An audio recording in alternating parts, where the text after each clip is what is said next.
안녕하세요. 69세 된 김정희입니다. 오늘 제가 들려드릴 이야기는 저희 가족에게 일어난 일인데요. 아직도 믿기지 않을 정도로 극적인 변화를 겪었습니다. 3년 전 남편을 떠나보내고 혼자 지내는 것도 힘든데 며느리와의 갈등 때문에 정말 힘든 시간을 보냈거든요. 하지만 지금 돌이켜보니 그 모든 일들이 저에게는 새로운 인생을 시작하는 계기가 되었답니다. 저는 1955년생으로 캘리포니아 오렌지 카운티 어바인에서 살고 있어요. 남편과 함께 40년 넘게 미국에서 살면서 간호사로 일했고 64세에 정년퇴직을 했습니다.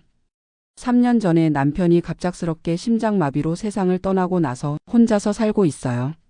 저희에게는 아들 민수가 하나 있는데 45세이고 IT 컨설팅 회사에서 이사로 일하고 있어요. 며느리 제시카는 42세로 부동산 에이전트로 일하고요. 손주가 둘 있는데 첫째 브라이언이 16세, 둘째 에밀리가 14세예요. 저는 평생 절약하면서 살았어요. 간호사 월급이 그리 많은 건 아니었지만 남편과 함께 한 푼 두 푼 모아서 집도 사고 아이도 키웠죠. 특히 손주들이 태어나고 나서는 이 아이들 교육비를 위해서 더욱 열심히 돈을 모았어요. 제가 얼마나 손주들을 사랑하는지 모르세요. 브라이언이가 태어났을 때 병원에서 처음 안아본 그 순간을 에밀리가 처음 할머니라고 불렀을 때의 그 기쁨을 아직도 생생히 기억하고 있어요. 그래서 저는 손주들이 대학에 갈 때 학비 걱정 없이 공부할 수 있도록 30년 넘게 조금씩 돈을 모았어요. 401k에 있는 돈과 남편이 남긴 생명보험금 그리고 평생 모은 저축을 합쳐서 $1,000,000를 신탁으로 만들어뒀어요. 손주들이 대학에 가면 학비로 쓸 수 있도록 말이에요. 제가 간호사로 일할 때 시급이 $25였는데 야간 근무 수당까지 합쳐서 한 달에 $4,500 정도 벌었어요. 그 돈으로 생활비 쓰고 아들 키우고 집 대출 갚고 나면 한 달에 고작 $500 정도밖에 저축할 수 없었거든요. 그런데도 저는 매달 빠짐없이 저축했어요. 우리 손주들만큼은 학비 때문에 고생하지 않게 해주자. 이런 마음으로 말이에요. 커피 한 잔도 아껴가면서 외식도 거의 하지 않고 옷도 할인할 때만 사면서 그렇게 모은 돈이에요. 그런데 며느리와의 갈등이 시작된 건 남편이 돌아가시고 나서부터였어요. 남편이 살아계실 때는 그래도 참고 지냈는데 혼자가 되니까 며느리의 태도가 확연히 달라지더라고요. 처음에는 사소한 것부터 시작됐어요. 제가 손주들과 한국어로 대화하면 영어로 하세요라고 하고 김치찌개를 끓여주면 아이들이 짠 음식 먹으면 안 돼요라고 하고 한국 전통에 대해 이야기하면 구시대적이에요라고 하고 그래도 저는 참았어요. 며느리도 나름대로 자기 방식으로 아이들을 키우고 싶은 거겠지 하면서요. 하지만 점점 심해지더라고요. 추석이나 설날 같은 한국 명절 때도 우리는 미국 사람이에요 라고 하면서 참석하기 싫어하고 제가 손주들에게 용돈을 주려고 하면 스포일하지 마세요 라고 하고 정말 결정적인 사건은 2021년 가을에 일어났어요. 그때 저는 66세였는데요. 아들 집에서 가족 회의를 하고 있었어요. 브라이언이가 고등학교 2학년이 되면서 대학 진학 준비를 해야 한다는 얘기가 나왔거든요. 저는 그동안 모아둔 교육 자금 이야기를 꺼냈어요. 브라이언이랑 에밀리 대학 갈 때 학비는 할머니가 준비해뒀으니까 걱정하지 말라고 했는데 며느리가 갑자기 벌떡 일어나더니 이렇게 말하는 거예요. 시어머니, 저희는 시어머니 도움 필요 없어요. 저희가 알아서 할 수 있어요. 시어머니는 너무 간섭이 심하세요. 그 순간 정말 말문이 막혔어요. 제가 30년 넘게 손주들을 위해 모은 돈인데 간섭이라고 하니까요. 더 충격적인 건 아들이 아무 말도 하지 않았다는 거예요. 평소에도 아내 편만 들더니 이번에도 그냥 가만히 있더라고요. 그날 밤 잠을 한숨도 못 잤어요. 남편 사진을 보면서 계속 눈물만 났어요. 여보, 내가 뭘 잘못한 걸까요? 손주들을 사랑하는 게 제가 된 걸까요? 그 이후로 가족 관계가 완전히 틀어졌어요. 며느리는 저만 보면 인상을 찌푸렸고 손주들도 할머니를 어색해하기 시작했어요. 아들은 중간에서 이러지도 저러지도 못하고 1년 6개월 동안 정말 힘들었어요. 추수감사절에도 초대받지 못해서 혼자 TV 디너로 식사했고 크리스마스에도 선물을 주고 싶었지만 갈 수가 없었어요. 스트레스 때문에 혈압도 올라가고 잠도 못 자고 병원비만 월 $200에서 $400로 늘었어요. 그래도 저는 참았어요. 가족이니까 언젠가는 이해해 주겠지 하면서요. 그런데 결정타는 작년 봄에 터졌어요. 브라이언이가 고등학교 졸업을 앞두고 있었는데 졸업식 날짜가 나왔다고 아들이 전화를 했어요. 저는 당연히 참석할 거라고 생각했죠. 첫 손주의 고등학교 졸업식인데요. 제가 얼마나 이 날을 기다렸는지 몰라요. 그런데 며느리가 아들을 통해서 이런 말을 전하더라고요. 시어머니는 졸업식에 오지 마세요. 가족만 조용히 치르고 싶어요. 그 말을 듣는 순간 정말 머리가 하얘졌어요. 제가 가족이 아니라는 얘기인가요? 30년 넘게 모은 돈으로 이 아이 대학 보내려고 했는데 졸업식에는 오지 말라고요? 더 화가 난 건 아들이 또 아무 말도 하지 않았다는 거예요. 엄마, 제시카 기분 좀 맞춰주세요. 조금만 참아요. 이런 식으로만 말하더라고요. 그날 밤 저는 남편 제단 앞에 앉아서 3시간 동안 생각했어요. 여보, 나 이제 어떻게 해야 할까요? 이렇게 계속 눈치 보면서 살아야 하나요? 그리고 결심했어요. 아니다. 내 나이 69세인데 언제까지 이렇게 살 거야? 다음 날 아침 저는 변호사 사무실에 전화를 걸었어요. 한인타운에서 유명한 이 변호사님한테 신탁해지 상담을 받으러 갔어요. 김 사모님 정말 하실 거예요? 100만 달러인데요. 네, 제 돈인데 제가 쓰고 싶은 곳에 쓰면 안 되나요? 사실 마음이 편하지는 않았어요. 30년 넘게 모은 돈인데요. 하지만 이 돈이 있어도 며느리 눈치 보면서 써야 한다면 차라리 없는 게 낫겠다는 생각이 들었어요. 신탁 해지 절차는 3일 걸렸어요. 그 사이에 저는 인터넷으로 여러 자선단체를 알아봤어요. 어디에 기부할지 고민하다가 애견보호소를 선택했어요. 왜냐하면 제가 남편 돌아가시고 나서 애견보호소에서 자원봉사를 하고 있었거든요.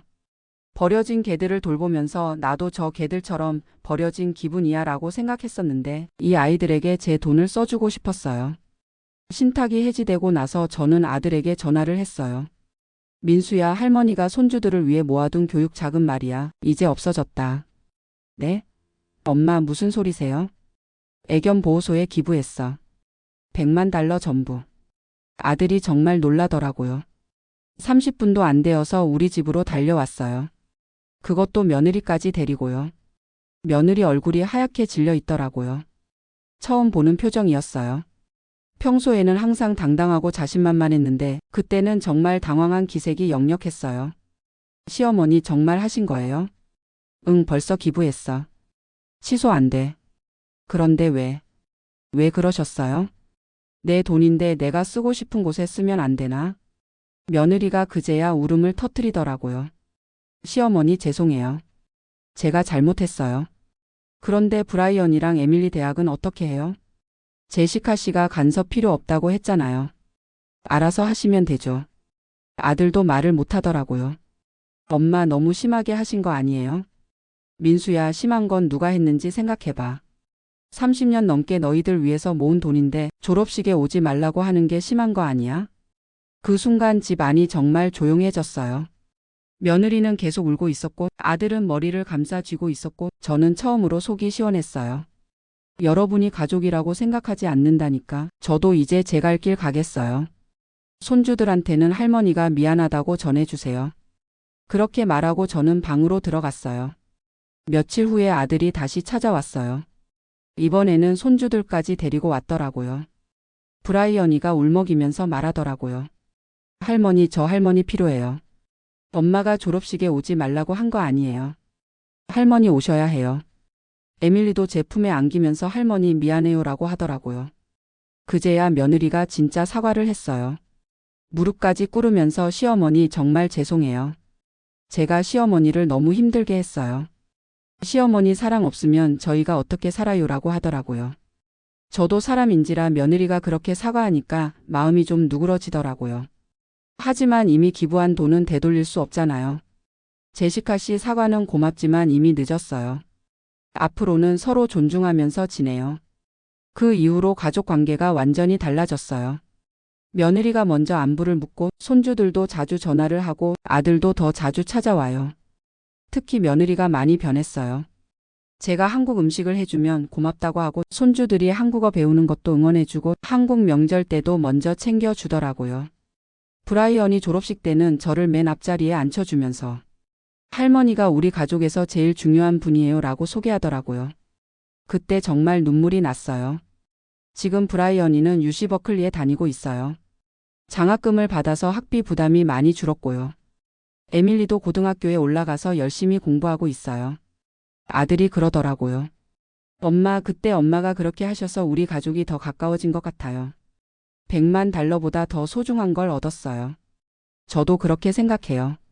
30년 동안 모은 돈이지만 그 돈으로 우리 가족의 진짜 사랑을 확인할 수 있었으니까요. 그리고 제 인생도 완전히 바뀌었어요. 애견 보호소에서 정식 자원봉사자가 되어서 일주일에 4일씩 나가고 있어요. 버려진 개들을 돌보면서 새 가정을 찾아주는 일이 정말 보람 있어요. 제가 기부한 100만 달러로 애견 보호소에서는 새 시설을 지었어요. 김정희 기념관이라고 이름도 붙여줬고요. 지금까지 1,000마리가 넘는 개들이 새 가정을 찾았어요. 한인 커뮤니티에서도 제 이야기가 유명해졌어요. 고부 갈등을 지혜롭게 해결한 할머니, 이런 식으로 알려져서 비슷한 고민을 가진 분들이 상담을 요청하시기도 해요. 제가 그분들께 드리는 조언은 이거예요. 무조건 참기만 하지 마세요. 때로는 단호한 행동이 관계를 더 건강하게 만들어요. 며느리도 지금은 제가 애견 보호소에서 일하는 걸 자랑스러워해요. 시어머니는 정말 대단한 분이에요 라고 다른 사람들한테 자랑하더라고요. 손주들도 할머니를 더 존경하게 됐어요. 할머니는 정말 용감한 분이에요. 저도 할머니처럼 되고 싶어요 라고 말해줘요. 지금 저는 69세인데 70세가 되면 더 적극적으로 동물 보호 활동을 할 계획이에요. 유기동물 입양 캠페인도 하고 동물 학대 방지 교육도 하고 싶어요. 가끔 후회되지 않냐고 묻는 사람들이 있어요. 100만 달러면 정말 큰 돈인데 아깝지 않냐고요. 전혀 아깝지 않아요. 그 돈으로 제 존엄을 지켰고 가족의 진짜 사랑을 확인했고 새로운 인생의 의미를 찾았으니까요. 돈은 다시 벌 수 있지만 자존심과 존엄은 한번 잃으면 다시 찾기 어려워요. 저는 이제 누구 눈치도 보지 않고 살아요. 며느리와도 서로를 존중하는 관계가 됐고 손주들과도 더 돈독한 관계가 됐고 무엇보다 제 자신이 당당해졌어요. 혹시 저와 비슷한 상황에 계신 분들이 있다면 포기하지 마세요. 용기 있는 선택이 새로운 길을 열어줄 거예요. 가족이라는 이름으로 무조건 참는 것이 미덕이 아니에요. 서로 존중하는 것이 진정한 사랑이에요. 그리고 나이가 들었다고 해서 새로운 시작을 포기할 필요도 없어요. 저는 69세에 새로운 인생을 시작했거든요. 지금도 매일 아침 일어나면 감사해요. 오늘도 내가 할 수 있는 일이 있구나 하면서요. 애견 보호소에 가면 꼬리를 흔들며 저를 반기는 개들이 있고 가족들과는 서로를 존중하는 건강한 관계를 유지하고 있고 제 자신도 누구 앞에서나 당당할 수 있어요. 얼마 전에는 브라이언이가 대학 과제로 내가 존경하는 사람이라는 주제로 할머니에 대한 에세이를 썼다고 하더라고요. 할머니는 나에게 진정한 용기가 무엇인지 보여주신 분이다라고 썼다고 해요. 그 말을 들었을 때 정말 뿌듯했어요. 에밀리도 요즘 애견 보호소에 함께 와서 봉사활동을 해요. 할머니, 저도 나중에 동물을 도와주는 일을 하고 싶어요 라고 말해줘서 정말 기뻤어요. 며느리도 완전히 달라졌어요. 이제는 제가 만든 음식을 정말 맛있다고 하면서 레시피도 배우려고 하고 한국 문화에 대해서도 관심을 보여요. 지난번에는 한복까지 사서 한국 문화 행사에 참석하더라고요. 아들은 그러더라고요. 엄마, 제가 그때 중간에서 제대로 역할을 못해서 죄송해요. 앞으로는 엄마 편을 들겠어요. 민수야, 편을 들 필요는 없어. 그냥 서로 존중하면 돼. 정말 신기한 건 돈을 포기하고 나니까 가족들이 저를 더 소중히 여기게 된 거예요. 돈이 있을 때는 당연하게 생각했는데 없어지고 나니까 할머니의 사랑이 얼마나 큰 건지 깨달은 것 같아요. 지금은 손주들 대학 학비를 가족 모두가 함께 준비하고 있어요. 브라이언이는 장학금과 아르바이트로, 에밀리는 미리미리 장학금을 알아보고 있고 아들 부부도 열심히 저축하고 있어요. 오히려 더 좋은 것 같아요. 제가 다 해주는 것보다는 각자가 노력해서 이루어내는 게 더 의미 있잖아요. 그리고 제가 기부한 100만 달러는 정말 의미 있게 쓰이고 있어요. 김정희 기념관에는 항상 30마리 정도의 개들이 있는데 한 달에 평균 15마리 정도가 새 가정을 찾아가요. 제가 특히 신경 쓰는 건 나이 든 개들이에요. 사람들이 어린 강아지는 좋아하는데 늙은 개는 잘 안 데려가거든요.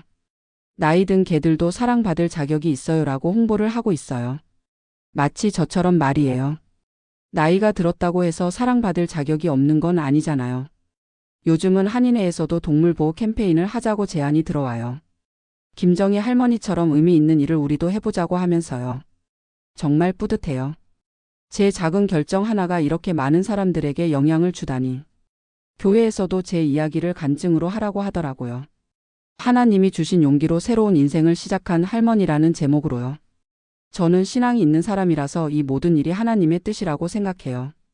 남편을 하늘로 보내신 것도, 며느리와의 갈등도, 100만 달러를 기부하게 된 것도 모두 저에게 새로운 사명을 주시기 위한 과정이었던 것 같아요. 지금 제 하루 일과를 말씀드리면 오전 6시에 일어나서 30분 산책을 하고 7시에 아침 식사를 한 후 성경 말씀을 읽어요.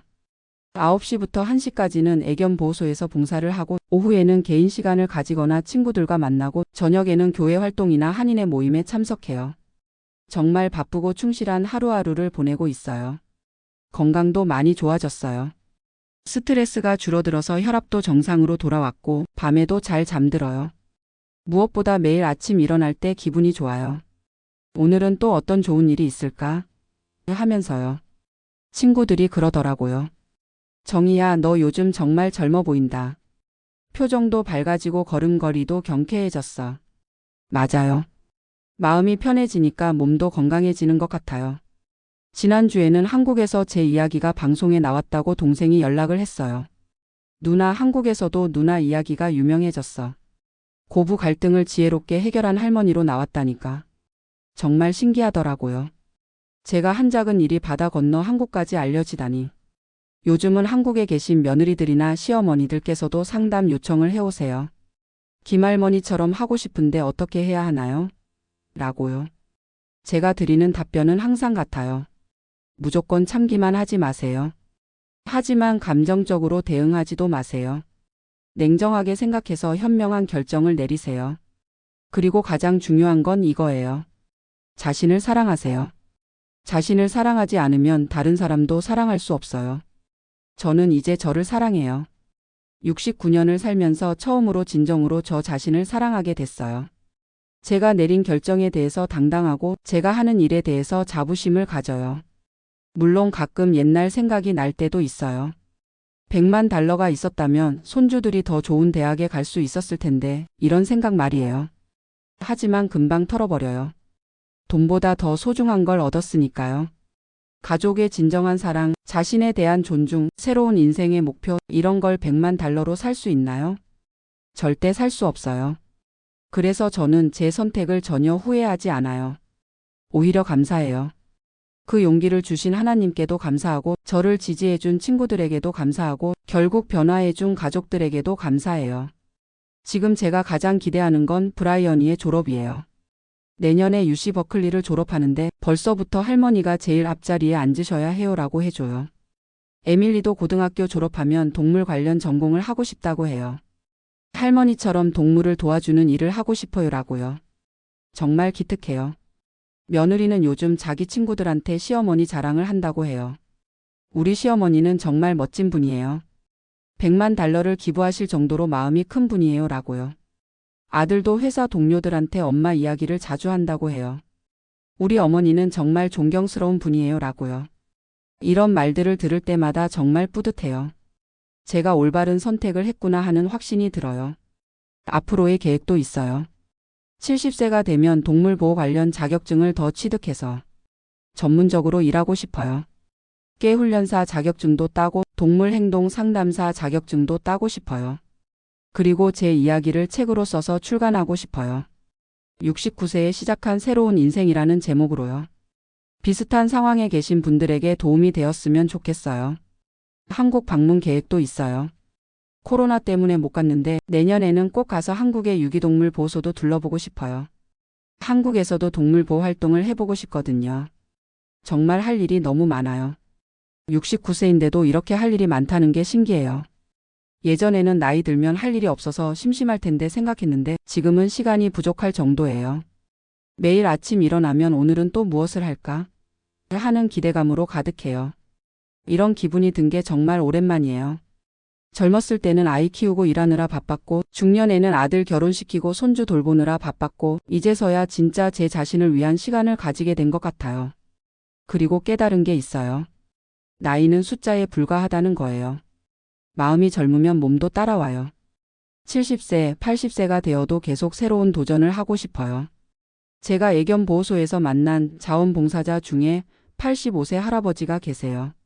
매일 나와서 개들 산책시켜 주시고 나는 100세까지 이 일 할 거야 라고 하세요. 정말 멋진 분이에요. 저도 그런 할머니가 되고 싶어요. 나이 들어도 사회에 도움이 되는 일을 하고 가족들에게는 자랑스러운 할머니가 되고 제 자신에게는 당당한 사람이 되고 싶어요. 혹시 이 이야기를 듣고 계신 분들 중에서 저와 비슷한 고민을 하고 계신 분이 있다면 이것만은 꼭 기억해 주세요. 나이가 들었다고 해서 꿈을 포기할 필요 없어요. 가족이라는 이름으로 무조건 참을 필요도 없어요. 자신을 존중하고 사랑하는 것이 가장 중요해요. 그리고 때로는 용기 있는 결정이 모든 걸 바꿀 수 있어요. 저처럼 말이에요. 100만 달러를 포기한 건 아까울 수도 있지만 그 덕분에 얻은 건 돈으로 살 수 없는 소중한 것들이에요. 가족의 진정한 사랑, 자신에 대한 존중, 새로운 인생의 의미, 이런 것들이 저에게는 100만 달러보다 더 값진 것들이에요. 지금도 매일 애견 보호소에 가서 개들을 돌보고 있어요. 오늘도 새로운 개 한 마리가 들어왔는데 사람을 무서워해서 구석에 웅크리고 있더라고요. 마치 예전에 제 모습 같았어요. 괜찮아, 이제 안전해. 좋은 가정 찾아줄게. 이렇게 말해주면서 천천히 다가갔어요. 처음에는 경계했지만 점점 마음을 열더라고요. 그 모습을 보면서 생각했어요. 저도 저 개처럼 상처받고 위축되어 있었는데 용기를 내서 변화를 선택하니까 새로운 세상이 열렸구나 하고요. 이제 남은 인생은 정말 제가 하고 싶은 일을 하면서 살겠어요. 누구 눈치도 보지 않고 제 신념에 따라서 당당하게 살겠어요. 그리고 계속해서 도움이 필요한 동물들을 돌보고 비슷한 고민을 가진 분들에게 조언도 해드리고 무엇보다 저 자신을 사랑하면서 살겠어요. 100만 달러를 기부한 것 정말 후회하지 않아요. 그 돈으로 제 인생이 완전히 바뀌었거든요. 더 당당해졌고 더 행복해졌고 더 의미 있는 삶을 살게 됐어요. 이것이 69세에 시작한 저의 새로운 인생 이야기입니다. 감사합니다.